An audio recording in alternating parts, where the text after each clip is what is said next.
This video may put me into some hot water, but I don't really care. I am a cis white girl, so if you don't want to listen to a cis white girl talk about transgender issues, gender, sexuality, sex, that type of stuff, go ahead and click off this video right now. So for a while now, I've been fans of trans creators like Blair White, Kalvin, Garrah, Storm Ryan, Sam Collins, and a few others, Ben Shapiro. But for the most part, those are the trans creators that I like to watch videos from. And if me saying that I watch those creators gives you any idea of what kind of political ideologies that I kind of fall into, now you know. You've got to give me a break here, guys. Going into YouTube, I never knew what I wanted my channel to actually be about, like what type of content I wanted to make, but I do know the things that I'm super passionate talking about, and politics is one of them, so I might kind of go into the social, political area a few times in a few videos, just to kind of test things out and see if you guys like it, because honestly, being criminal justice major, going into potentially changing my major to political science, it's a big part of my life. So, Teen Vogue. They released a video recently called The 5 Common Misconceptions About Sex and Gender. Today I wanted to watch that video, and even though no one needs them, share my opinions. Alright, anyways, let's get into the video. Hi, I'm Hannah Gabby, and I'm here to tell you the binary is bullshit.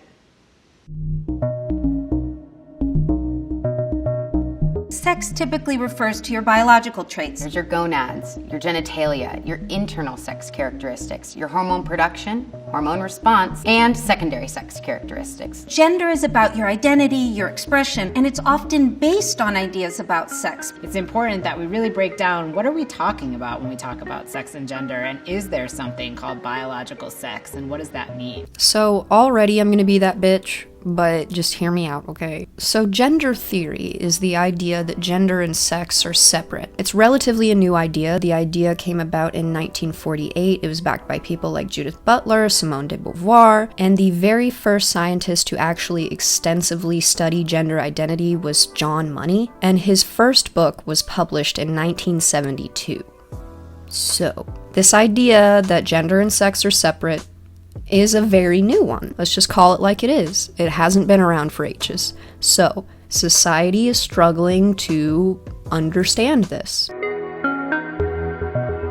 This idea that the body is either male or female is totally wrong. And I am living proof of that. We know intersex people exist and break down this binary. We all have characteristics that are typically male and typically female, and it is really about political choices, social factors, ideological choices that we assign meaning to different parts of our body. So the meaning may be that the thing that most of us are taught, that if you have a vagina, you're a girl, or if you have a penis, you're a boy. But like many simple binaries, break down when you start to really get into the nitty-gritty. So initially making the claim that bodies are not either male or female because intersex people exist, yeah. Intersex people exist, the same way that people with 11 fingers exist. So saying that bodies are not male or female because intersex people exist, that's like saying people with 10 fingers don't exist because people with 11 fingers exist. Over history, the location or the idea of what determined one's true sex shifted. 100 years ago, it used to be whether or not you had ovaries or testes. Then it shifted to what kinds of chromosomes that you had. But the body doesn't just have one place where we can sit there with a microscope or something else and say, hey, wait a second, this is really who you are, this is your true sex. In fact, who you are is who you say you are. If I were to say I was a man, that wouldn't make me biologically a man, though, because you can't change your biology. Whenever this lady looks back at history, she says that the scientific research behind gender and sexuality has changed over the years and therefore has changed the definition of what gender and sex are. And that's a decent point to make, but whenever you're talking about current day modern gender theory, the points that people try to make the most often is that gender is non-binary. that you can be any gender under the sun, that there are infinite genders. And that's the problem, because there isn't any scientific research to back that up. So, why should social sciences change the way that actual science is? Just a quick editor's note, I wanted to make my opinion more clear. Whenever I talk about non-binary people, I wholeheartedly believe that you are valid if you are non-binary and you have dysphoria. In this case, the non-binary people that I'm more so referencing in this clip are the non-binary people that are trenders, or the non-binary people that say they're non-binary but then also consider themselves autismgender, or anything of that nature, to where you really feel like they pulled their gender identity out of their ass. Intersex people are individuals born with varying degrees of sex characteristics that don't fit the typical script of what it means to be male or female. I identify as an intersex person. I identify as an intersex woman. And we're not that rare. It's 1.7% of the population that's born like this. It's as common as people with green eyes and redheads. Everybody knows somebody, but it's sometimes hard for the person to speak about it, or the person doesn't necessarily know it. So I wanted to get an idea of where Teen Vogue got that number, because I've heard many different percentages thrown around whenever it comes to the true prevalence of intersex people. So I did a Google search. This is the first article that comes up. However, I was not really satisfied with the wording, because it says might be intersex, and then it says including variations that may not become apparent until, for example, puberty or until attempting to conceive. So I decided to look at the Intersex Society of North America's website. This number comes out to be about 1 in every 2,000 or so births. I still wasn't satisfied with these two articles, so I went to the National Center for Biotechnology Information website, where they said that the prevalence of intersex is seen to be about 0.018%. And that number, compared to the 1.7% that Teen Vogue has been using, definitely seems a lot lower. I wouldn't say that 1.7% of the population is intersex. The number that Teen Vogue uses includes Klinefelter syndrome as well as Turner syndrome. These syndromes are both abnormalities, but I wouldn't necessarily consider people that suffer with those syndromes intersex. So you could take Teen Vogue's statistics with a grain of salt like I'm choosing to do, or you could choose to believe it. But it is important to know that Teen Vogue statistics are inclusive of a lot of different things that don't technically qualify as intersex, but you know, whatever. It's more like a Venn diagram. While intersex people are often born with a mix of what science considers male and female biological characteristics, trans people are often born into a binary gender and then realize later in life that whatever their assigned gender was isn't how they actually want to live, isn't who they actually are. So this is just my own personal opinion, but I do believe that you have to have dysphoria to be trans. If you didn't have dysphoria, there would be no need to medically transition. There would be no uncomfortable aspect of living in the body that you're living with. I think that dysphoria is really what separates cis from transgender people. So I wouldn't necessarily say that transgender people just, you know, kind of decide that's not the way they want to live their life. There's a lot of different things that go into why you are transgender. It's not just, I've decided I want to live my life this way. I was born with XY chromosomes, and my gender at birth was female. We tend to think that chromosomes for women should only ever be XX, but there are women that have XY chromosomes. Chromosomes are not the sole determinant of your sex or your gender. When I say I'm a woman, I don't just mean that I identify as a woman. I mean that my biology is the biology of a woman, regardless of whether or not doctors agree. So my question for this person is, when you go to the doctor and you need to get a prostate exam, what does that mean for you? Your doctor's like, hey, because you're biologically a male, I need to make sure that your biological parts are functioning correctly. Biology doesn't work that way. Science doesn't work that way. If you're a male, you're going to be treated by a doctor like a male. So it does matter what the doctors say. I respect your right completely to identify as a female, but when you go to the doctor, you're getting checked and examined as a male. Human beings are so complex that each person has the right to define who they are, And X and Y can't define who you are in your heart, in your mind, as you're growing in life. Biology can't determine how you develop in life. Are you kidding me? I'm a female, so I went through female puberty. There are a lot of trans people who wish they could experience a cis puberty. This idea that biology does not determine the way that your body grows is so ridiculous. Everybody has testosterone. It's just a matter of how your body responds to it.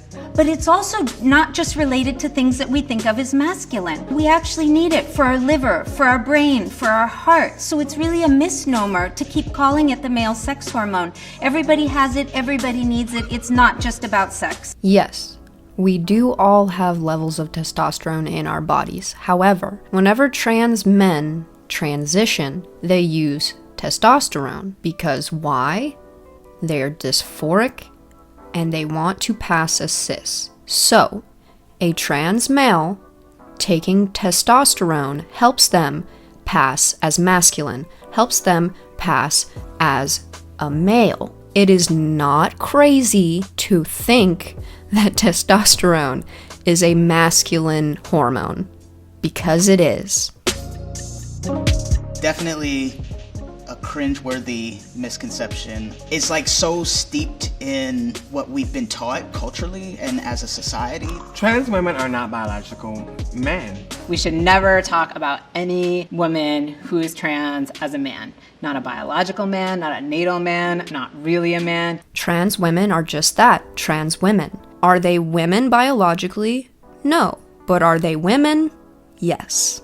I don't think that that distinction should be a bad thing. This is used to target trans women and make us out as predators, especially when it comes to bathroom bills. The reality is that a trans woman's biology is a female biology. It's the system that's causing friction to divide us as women and friction to divide feminists to feel like there has to be some separation, or that my trans womanhood and your cisgender womanhood makes us in competition, or one of us is trying to take up more space, when the conversation should be we're all women. It's just my journey is a different journey. A trans woman is a woman. She's not tricking anyone. All of her body parts are female body parts. When you only focus on somebody's genitals, you're not seeing the full humanity and the wholeness of that person, or acknowledging, when it comes to gender identity and expression, really seeing that person for who they are. Acknowledging that a trans man has a vagina and that a trans woman has a penis is something that doctors do every day. So are you calling all doctors transphobic? They want to give you the right care for the parts that you have, and if they don't recognize that you have said parts, then Much of the violence that we see against the trans community, particularly trans women and femmes of color, is fueled by this idea that trans women are really men, and that when someone learns that a person has a body part that they typically associate with men, or that a person was assigned male at birth but is a woman, and it's important that we really expose these efforts for what they are and fight back. And part of the way we can fight back is to show that these concepts aren't the fixed scientific constructions that people want to suggest. And with that, the video is over. I do stand firmly in my belief that scientific research does not perpetuate violence amongst the trans community. I don't think that any of the blame for violence should be put on science. Now that the video's over, I do want to say that I didn't mean to offend anyone that might be offended at what I had to say. I just quite frankly fundamentally disagree with everything that was said in this video. In this society, in order to have people kind of meet in the middle and understand what everybody's going through, we have to tell things like they are. And quite frankly, whenever you have people like this that want something so badly but are using just emotion to try and get it, it's not the most effective way of going about that. You have to find the perfect balance of what is logical and factual and what is emotionally respectful, and that goes for both sides. I support the transmedicalist movement, and I do, for the 100th time in this video, think that in order to be trans or non-binary, you have to suffer from some form of dysphoria. And it's a little off topic, but in regards to transitioning, I believe that you should wait until after puberty to transition, make sure that it's something that you really want to do. You know, this is my personal beliefs, and we don't have to completely agree on everything. We can agree to disagree, and I'm going to respect your opinion, and hopefully you can respect mine. If you're interested in seeing a trans creator talk about these types of issues as opposed to a cis creator, I would definitely recommend Kalvin, Garrah, or Blair White. They are two of my favorite people on this platform. And yes, darling, I have heard of ContraPoints and I have heard of Goth Fruits, and let me tell you, I don't agree with them on a lot of things. And if that makes you hate me,